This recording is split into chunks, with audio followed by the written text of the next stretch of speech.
दोस्तों, मेरा ऐसा मानना है कि खेती कभी भी अपनी आमदनी बंद नहीं करती देना, क्योंकि ये अन्नपूर्णा है और माँ अन्नपूर्णा किसी को भूखा नहीं रहने देती। बस हमें करना ये है कि हमें हमारे तरीकों जो खेती करने के तरीके हैं, उसमें थोड़ा-सा मा नाम मात्र का बदलाव करना है। समय के साथ में वर्तमान में हमें क्या-क्या ज़रूरत है, क्या-क्या प्रॉब्लम आ रही है, उसके हिसाब से हमें थोड़े-से खेती में चेंजेस करना है पड़ेगा।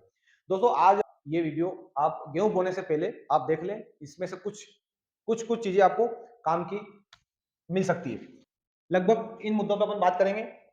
कटाई के ऊपर हम बात करना कोई मतलब नहीं है। तो दोस्तों, खेत की तैयारी जैसा कि आपको पता ही है 2 तरीके से बोनी कर सकते हैं। पहला पलेवा या मालवा में बोले तो रेलवा। पलेवा करके बोनी करना है और सेकंड है सूखे में। चुनाव कर सकते हैं, ये आपके ऊपर है।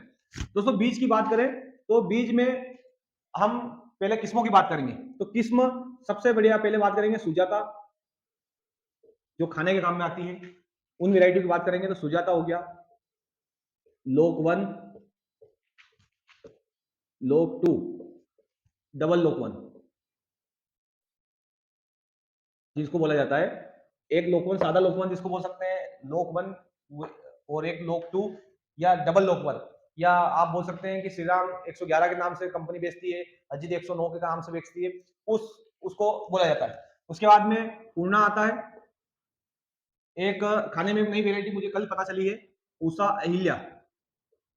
पूसा अहिल्या, अगर ये आपको 5-10 किलो अगर कहीं से मिल जाए पूसा अहिल्या, तो ये पूर्णा का तोड़ हो सकती है, ये बोल सकते हैं। इसके बाद में एक सुजाता की वैरायटी है, हर्षिता। ये सुजाता से 2 क्विंटल बीघा ज्यादा पकती है और मान के चलिए कि थोड़ी सी हाइट भी कम है इसकी। तो कम पानी में अगर आपके पास एक पानी हो या पानी नहीं हो तो ये सुजाता या हर्षिता दोनों लगा सकते हैं। आपके पास 3 पानी हो, लोक 1 सादा, लोक 1, लोक 1 2, पूर्णा या पुसा इलिया, 2-3 पानी की ये खेती है। पकने की बात करें तो ये, अगर एकड़ की बात करें कि एकड़ में क्या प्रोडक्शन देती है, प्रोडक्शन की बात करें तो ये एकड़ का इसका 10 क्विंटल उत्पादन है। लोकवन का आपका आ जाएगा करीबन सादे लोकवन का 17-18 क्विंटल। लोक 2 का आ जाएगा आपका 18 से 22 एकड़ की बात हो रही है दोस्तों यहाँ पे। उसके बाद में पूर्णा भी आपका सेम इसी कंडीशन पे आता है, 18 से 22। पूसा इलिया का भी बता रहे हैं अभी कि ये 18 से 25 तक पक सकता है। हर्षिता आपका 8 से 12 क्विंटल प्रति एकड़ के हिसाब से ये पकेंगे। अब ये हो गए आपकी जो जिनसे रोटियां बनती हैं, जिनको खाने के काम में आता है। गेहूं तो सभी खाया जाता है, लेकिन जिनसे रोटियां बनती है वो है। अगर अपने को रोटी नहीं बनाना और जिसको थुल्ली वाला गेहूं बोलते हैं या सूजी वाला बोलते हैं, उस हिसाब से अगर देखा जाए तो हम वगैरह दलिया वगैरह जो बनता है वो वैरायटी की बात करें तो सबसे अभी जो लेटेस्ट अभी जो सबसे ज्यादा चल रही है वो है तेजस, पोषण। पोषण पुरानी वैरायटी हो चुकी है।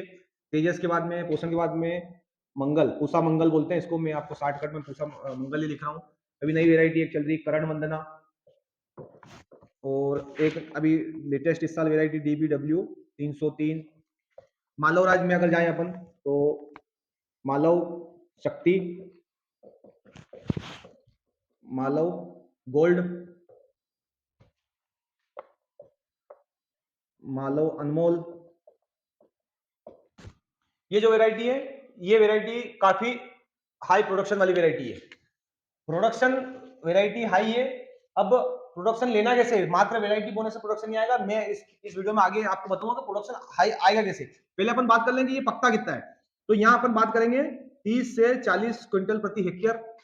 लगभग ये सारी वैरायटी जो है ये 30 से 40 क्विंटल प्रति हेक्टेयर की है। करण वंदना भी सेम यही है। लगभग ये वैरायटी जितनी भी है ये 30 से 40 क्विंटल प्रति हेक्टेयर, 45 क्विंटल प्रति हेक्टेयर तक ये उपज दे सकती है। अगर आप एग्री प्रैक्टिस आपकी ऐसी हो, इतनी मजबूत हो, इतनी व्यवस्थित ढंग से अगर हो, तो बराबर आपका प्रति हेक्टेयर आपका 100 क्विंटल गेहूं कहीं नहीं गया है। ये बात मैं आपको प्रूव करके बता सकता हूँ। और यहाँ जो बातें हो रही है वो सारी मेरी एग्री प्रैक्टिस के हिसाब से हो रही है। तो डेफिनेशन क्या है बीज की?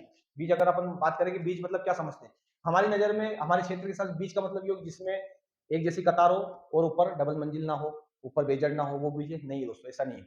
बीज वो है जो बिडर सीड से फाउंडेशन बनता है और वो फाउंडेशन अपने को बोना है।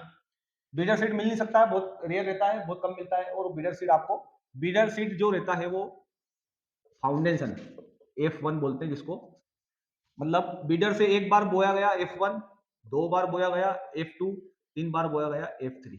मैं यहाँ रिकमेंड ये करूंगा कि अपने को 1 बार और 2 बार बस F1 बीज को, बीडर बीज को आप लेके आइए, 1 साल बो लीजिए। साथ में थोड़े से रकबे में आप वापिस साथ में अगर बीडर मिल जाए तो बीडर बोलिए, बीडर नहीं मिल रहा तो F1 बोलीजिए। अगले साल क्या कीजिएगा, आपके पास जो F1 है उससे F2 तैयार होगा, आप पूरे खेत में F2 लगाइए, लेकिन 1 एकड़ 2 एकड़ का वापस F1 लाके लगा दीजिए। तो आपको हर साल एक कंटिन्यूस F1 सीड आपको एक पर्टिकुलर उसमें अलग से खाद वगैरह, न्यूट्रिएंट, दवाई वगैरह डाल के और उसको बीज के लिए तैयार करना है। तो दोस्तों यहाँ ध्यान देने वाली बात है कि जो बीज हम एक बार ले आए उसको लगातार अपन घिसे जा रहे हैं, 5 साल, 10 साल, 20 साल, 50, 20 साल घिसे जा रहे हैं, तो वो आपका जो तरीका है वो बहुत ही गलत है। यहाँ पर उत्पादन की बात हो रही है, मेंटेलिटी चेंज करने की बात हो रही है। अगर आपको पहले 10 साल पहले गेहूं 10 कुंटल बीघे पकता था, आज हमारे पास में 25 कुंटल बीघे पकने वाली वैरायटी है, 20-20, 22-22 कुंटल, 25-25 कुंटल लोग गेहूं बीघे का पका रहे हैं, यानी एकड़ का 50 कुंटल, 25 कुंटल, 40 कुंटल से 50 कुंटल एकड़ का पका रहे हैं। वो पका रहे हैं F1 से, आप ध्यान दीजिएगा। वो कहीं से घर का बीज तैयार करके नहीं, F1 से 3 बार इसको बोके नहीं बो रहे हैं। तो F1 बोने की कोशिश करें, F1 बोकर ही हम हमारी मंजिल तक पहुंच पाएंगे। तो यहाँ आपको समझ में आ गया होगा कि क्या डेफिनेशन है बीज की। तो बीज पहले किस्म, किस्म के बाद में वो किस कुल से आया हुआ है, यानी किस कंपनी का है, किस बीडर ने उसको तैयार किया, वो बहुत मैटर करता है। अब आपका खेत की तैयारी हो चुकी है, आप बीज के बारे में लगभग समझ गए हैं। अब आती है बीज में उपचार की। दोस्तों जमीन इतनी ज्यादा, हमारी जो मित्र फंगस थी जमीन में बिल्कुल नहीं बची है, शत्रु फंगस से बची है। हमने मित्र फंगस मार खाए हैं, हमने हमारी जो रासायनिक खेती के कारण सब खत्म हो चुका है। तो यहाँ पर आप मान के चलें कि आपको सीड ट्रीटमेंट करना बहुत ही ज्यादा अनिवार्य है। नहीं तो आपको मतलब वो, अगर हम दवाई अगर डालेंगे तो 1 महीने बाद डालेंगे, 20 दिन बाद डालेंगे, लेकिन बीज तो आज ही डाल रहे हैं, तो उस बीज की सुरक्षा गारंटी क्या। तो उसके लिए बीज उपचार करना जरूरी है। बीज उपचार 2 चीजों से करना है। सबसे बढ़िया कार्बाडाजेम, कार्बाडाजिम प्लस मेनकोजेब। साथ में ये हो गया एक आपका यूपीएल साहब आता है, बहुत सारी कंपनी का आता है, आप कोई सी भी अच्छी कंपनी का ले लीजिए। साथ में लिक्विड थायोमेथाक्साम आता है, शायद 25% होगा, 25% आता है ये थायोमेथाक्साम। यहाँ पर 2 ग्राम और ये 1 ml प्रति किलो, यानी 1 क्विंटल में 200 ग्राम कार्बाडाजिम, 100 ग्राम थायोमेथाक्साम, ये मिला के और उपचारित करके फिर अपने को गेहूं बोना है। यहाँ आपका बोने के लिए तैयार हो चुका है, मतलब अपन बात करें कि बोने की, यहाँ पे हमारी बुआई के लिए तैयार हो चुका है। खेत तैयारी की बात हो चुकी है, बीज की बात हो चुकी है, अब आती है बात खाद की। दोस्तों जब 10 साल पहले 10 क्विंटल गेहूं, 20 क्विंटल एकड़ का, 15 क्विंटल एकड़ का गेहूं पकता था, और आज हम 40 क्विंटल की बात कर रहे हैं, यानी उत्पादन डबल की बात करें। वेरायटियां डबल आ चुकी है, उनमें की क्षमता है कि वो डबल आपका उत्पादन दे सकती है, लेकिन क्या हमने खाद न्यूट्रिएंट बराबर भोजन दिया है। अगर पहलवानों जैसा शरीर अगर बनाना है तो खुराक भी पहलवानों जैसी देना पड़ेगी, तब कहीं ना कहीं जाके आपको बराबर रिजल्ट मिलेगा। हम बात करेंगे यहाँ खाद की, बेसल डोज। दोस्तों किसी भी फसल का 70-80% जो भोजन रहता है वो बेसल से ही देना चाहिए, और बेसल ही, कुछ कुछ फसलों का 100%, यहाँ पर गेहूं की बात करें तो इसका 90% भोजन बेसल डोज है। ये बात आपको समझना चाहिए। बेसल डोज में हम क्या दे रहे हैं, अभी तक हम रटाए हुए थे डीएपी, एसएसपी, 12-32-16, इक्को जिसको बोलते हैं अपन, ये चीजें हो गई। कुछ थोड़े से लोगों ने प्रमोट करके जिंक सल्फेट को प्रमोट कर दिया कि जिंक सल्फेट दे सकते हैं। अब देखने वाली बात है कि हम डीएपी के साथ में अगर जिंक सल्फेट देते हैं तो आपका ये दोनों एक दूसरे को लड़ मर के खत्म हो जाते हैं। क्योंकि आप एक बात यहाँ पे समझ लीजिए, एक महत्वपूर्ण बात नोट कर लीजिए, जो हर वीडियो में आपको काम आएगी। फास्फेट, सल्फेट और नाइट्रेट, ये तीनों एक दूसरे के दुश्मन हैं। ये बात आप गौर से सुन लीजिए, ये तीनों एक दूसरे के दुश्मन हैं। इनको जितना दूर रखेंगे उतना हमारी फसलों की फायदेमंद है। ये जहां तीनों इकट्ठे हो जाते हैं वहां तीनों लड़ मरते हैं, और वो कहते हैं ना सांड सांड की लड़ाई में बाघर का नुकसान, वो वाली बात हो जाती है। तीनों आपस में लड़ मर के, और फास्फोरस पत्थर, फास्फोरस सल्फेट नाइट्रेट मिलकर फास्फोरस सल्फेट पत्थर टाइप के ऐसे अघुलनशील तत्व बन जाते हैं, ऐसे केमिकल इनमें अंदर ऐसा लोचा होता है जिससे कि जो हमारी फसल है वो बेचारी बिना बगैर खाद के रह जाती है। तो ये जो जिंक सल्फेट जो है ये इसके डीएपी के साथ में ना डालें तो ही अच्छा है, तो आपको दिक्कत आ सकती है। तो अब बात आती है कि अगर ये नहीं डालना है तो डालना क्या है? भाई बेशक डालना यही है, लेकिन मैंने शुरू में बोला है कि तरीके चेंज करना है। डालना किस हिसाब से, वो तरीके आपको अलग तरीके से चेंज करना पड़ेंगे। तो बेसल डोज में आप ले लीजिए, सीधा सीधा तरीके से आपको बताऊं, बेसल डोज में 12, 32, 16 एक हो गया। इसे एन पी के तीनों हमारी फसल को मिल जाएंगे। एकड़ की 2 बोरी, यहाँ पे 2 से 2.5 हो जाना चाहिए, लेकिन 2 से 1.5 नहीं होना चाहिए, इस बात का आप विशेष ध्यान रखें। साथ में इसके साथ में अगर अपन नहीं मिला सकते तो कोई बात नहीं, हम बाद में भी डाल सकते हैं, लेकिन देना जरूरी है न्यूट्रीकिट। न्यूट्रीकिट से ऐसा ही, किसी कंपनी का नाम नहीं ले रहा हूं, न्यूट्रीकिट से ऐसा ही है sulphur, magnesium, calcium, boron, zinc, ferrous, molybdenum, manganese को देना अति आवश्यक है। इन सब का रेशियो अगर लें तो एक कॉम्बो किट आती है, आप मल्टीप्लेक्स का कॉम्बो ले लें, उसको 1 एकड़ में। अब बहुत सारों को कंफ्यूजन होता है कि एकड़ मतलब क्या होता है। पूरे देश में एकड़ एक जैसा है, 1 हेक्टेयर में 2.5 एकड़ होता है। पूरे देश में एक जैसा है, कहीं भी चले जाओ, लेकिन 1 एकड़ में बदनावर तहसील की बात करें तो 1.25 बीघा, और बंडीनगर तहसील की बात करें तो 2 बीघा। तो आपको अपने क्षेत्र के हिसाब से आप चुनाव कर लें कि अपने यहाँ कितने एकड़ हो रहा है। मैं यहाँ एकड़ में इसलिए बोल रहा हूँ कि बहुत सारे दर्शक बदनावर से बाहर के भी हैं, तो उनको समझ पड़ जाए कि वो मैं क्या डोज की बात कर रहा हूँ। तो मल्टीप्लेक्स, महाफीट,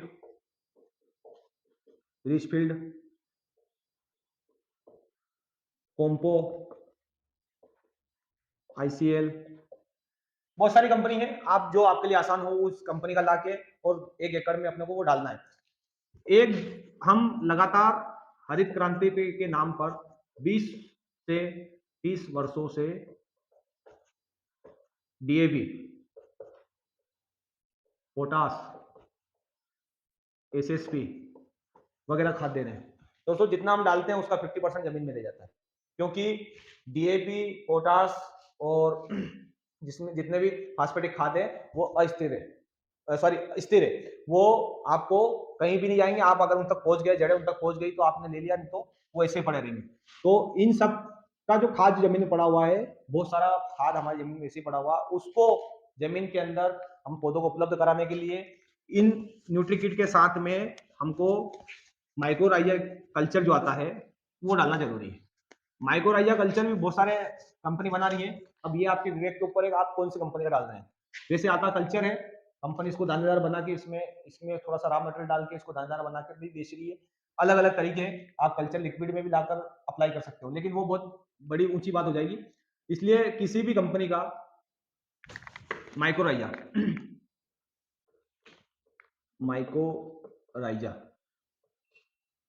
10 केजी एकड़ ले लें।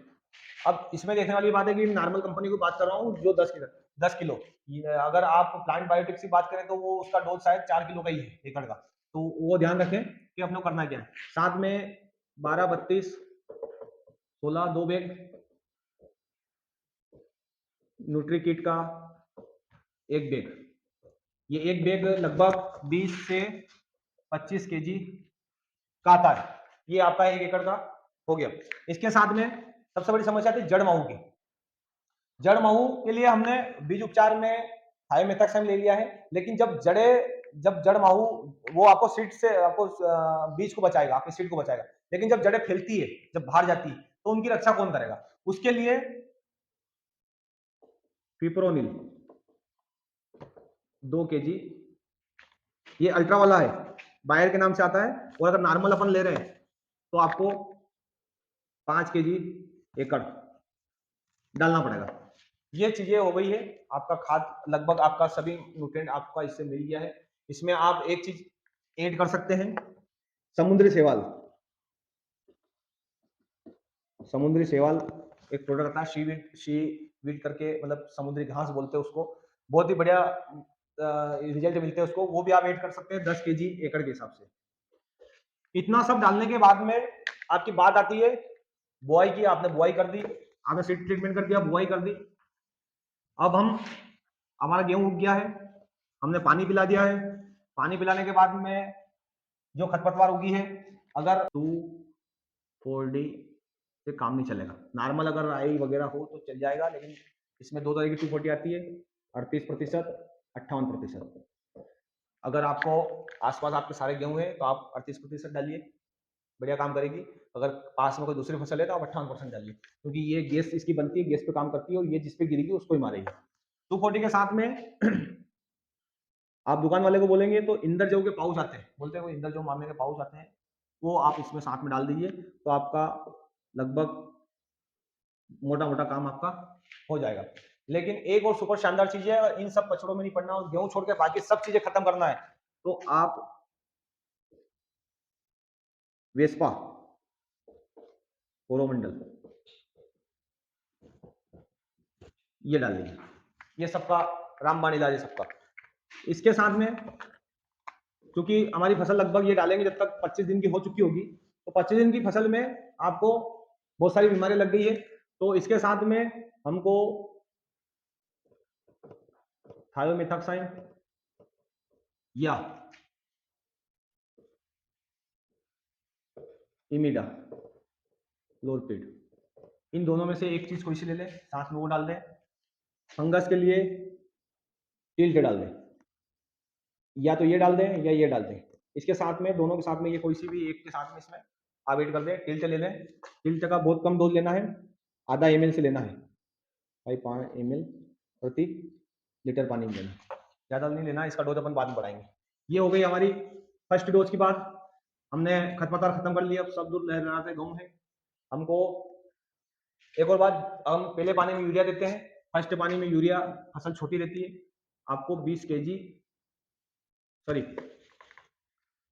45 केजी एकड़ यूरिया देना है। और दूसरे पानी में, ये फर्स्ट पानी हो गया, सेकेंड पानी में 90 केजी एकड़ यूरिया। ये पूर्ण रासायनिक खेती की बात हो रही है, जैविक खेती की बात नहीं हो रही, आप इस बात का ध्यान रखें। अब जो न्यूट्री किट जो मैंने बताई थी, उसमें बहुत सारी चीजें जो है वो दानेदार नहीं है, तो आप जब आप अपने सिड्डिल से बोएंगे तो वो खाद चलेगा नहीं, तो आप उस समय चिंता करने की कोई आवश्यकता नहीं, जो दानेदार हो उसमें डाल दिए। बाकी जो है वो फर्स्ट टाइम जब अपन यूरिया दे रहे हैं 45 किलो, उसके अंदर मिला के और साथ में मिला के और इसके साथ में आप डाल दीजिए।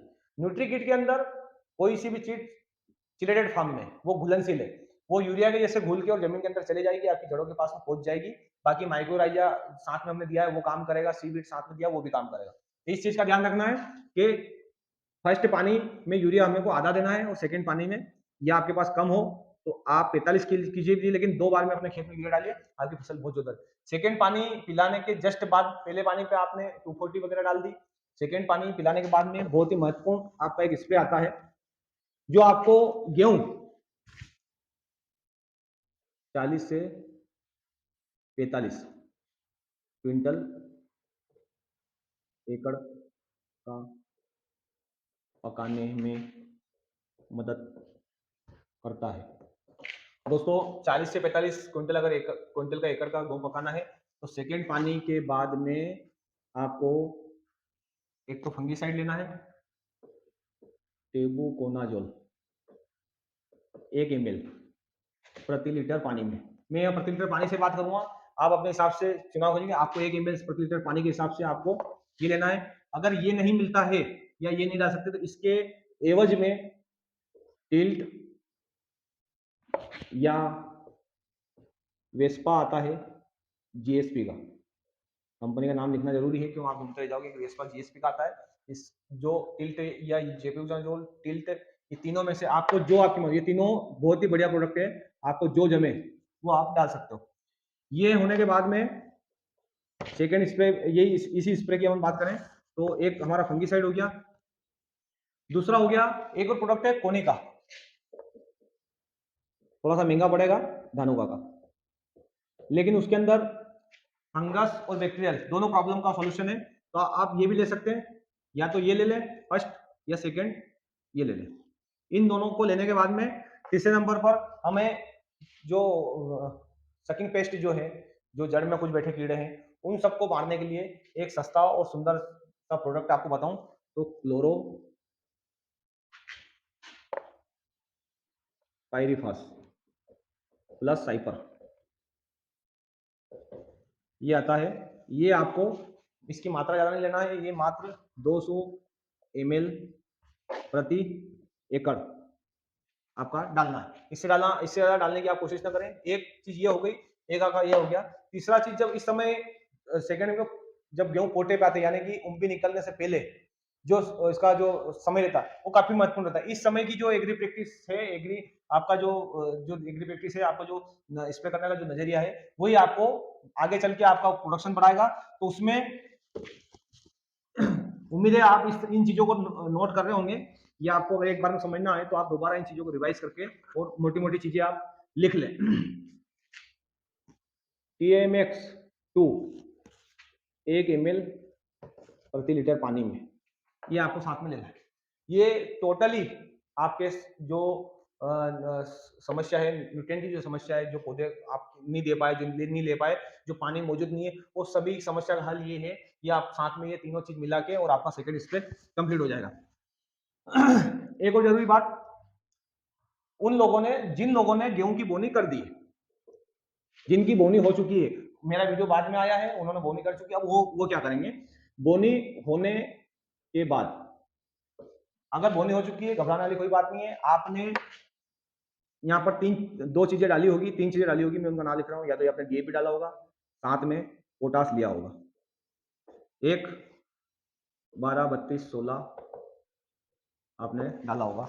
तीसरा 20-20-0-13, बहुत सारे बोलते हैं कि 20-20-13, ये 0 बीच में है। इसमें आप बता दो इसके अंदर क्या है। 20% NPK, इसमें पोटास नहीं है। अगर आप 20-20-13 उपयोग करें तो साथ में पोटास ऐड करना ना भूलें। ये तीन चीजें आपने डाली होगी, SSP डाला होगा, कोई दिक्कत नहीं। आपने बोनी कर दी है, आप पहला पानी जब पिलाएंगे, फर्स्ट पानी, उसमें आप यूरिया जरूर डालेंगे, अपने को कुछ नहीं करना है। यूरिया के साथ में इसमें अल्बर्ट ओमेक्स का आता है,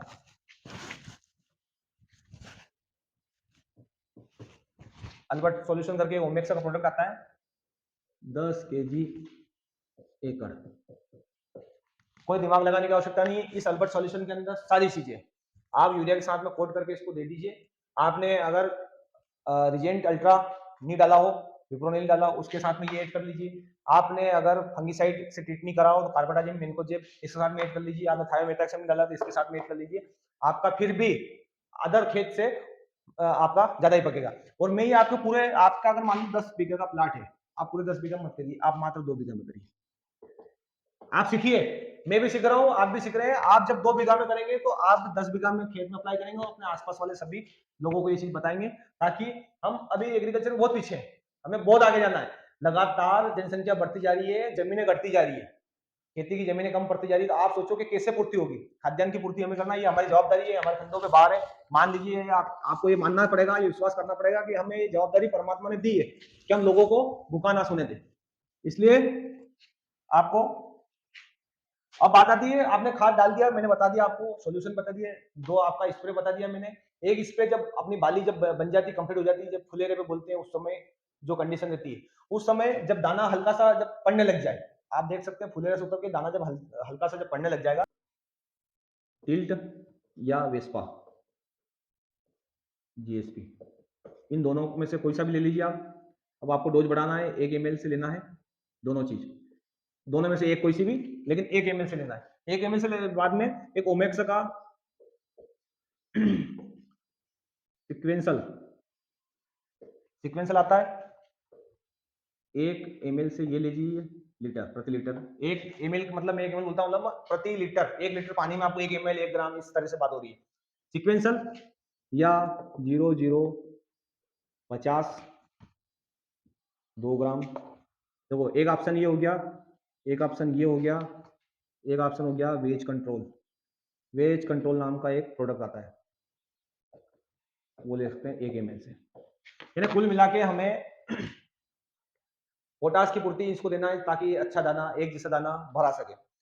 जो हमारी उम्बी की साइज रहती है इसमें आप देखना इस तरीके से, इस तरीके से ये रहती है। होता क्या है, ये आ गई हमने गिन ली 21 है, ठीक है। अभी न्यूट्रिएंट बराबर पौधा, जब ये पौधा आपका ये पौधे से लगी हुई है, फिर यहाँ पे एक ऐसे ऐसे ऐसे होता क्या, पौधा जमीन से फर्टिलाइजर उठाया, पूरे में फैल गया, इसके बाद में यह शाखाओं में जाता है। होता क्या है कि जब पौधा ऐसे चलता है, जब न्यूट्रिएंट चलते हैं, तो ये जो दाने हैं, जो पहले के दाने हैं, ये पहले इसको ले लेते हैं, और जब न्यूट्रिएंट बराबर नहीं मिल पाता, आखिरी के 3 से 4 जो रहते हैं, ये या तो बारीक रह जाएंगे या फिर खाली रह जाएंगे। ये इसको संभाल के देखोगे आप तो खाली हो जाएंगे। एक्चुअल में ये जो हिस्सा है हमारा, जितना खाली रह चुका है, यही हिस्सा हमें दूसरों से आगे बढ़ करेगा। यही हिस्सा हमें एकड़ का हमारा 5-7 कुंटल प्रति एकड़ का जो बनने का था, वो यही हिस्सा है। लोग यही चुप कर जाते हैं, किसान भाई यही चुप कर जाते हैं, हमें यही चुप नहीं करनी है। आपका 3 स्प्रे आपको करना है। आखिरी में और एक मैं आपको रिवाइज करवा दूंगा, ये तीसरा स्प्रे आपको करना है।